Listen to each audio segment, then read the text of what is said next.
Hello everyone, কেমন আছো তোমরা? তো এবারও প্রত্যেকবারের মতন এবারও তোমাদের সামনে লেট মিনি ব্লগ নিয়ে চলে এসেছি।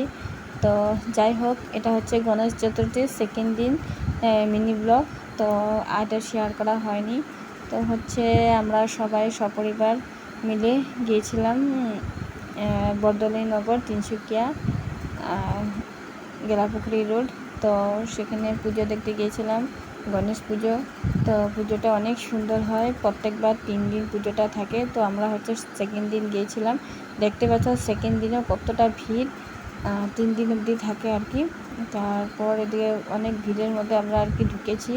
আর প্রতিমা দেখতে পাচ্ছ, প্রতিমাটাও অনেকটাই বড়, খুব সুন্দর খুব সুন্দর। প্রত্যেকবারই অনেক অনেক সুন্দর হয়ে থাকে প্রতিমা, আর ডেকোরেশন প্যান্ডেল অনেকটাই সুন্দর। তারপরে এদিকে নয়ন সোনাকেও দেখতে পাচ্ছ, কিন্তু আমরা সেরকম আর কি ওরকম যাওয়ার প্রোগ্রাম ছিল না, হঠাৎের মধ্যে গিয়েছি রাত্রে 9টা নাগাদ। তো যেতে যেতে দেরি হয়েছে। তো আজকে মিনি ব্লগটা এই পর্যন্তই, টাটা।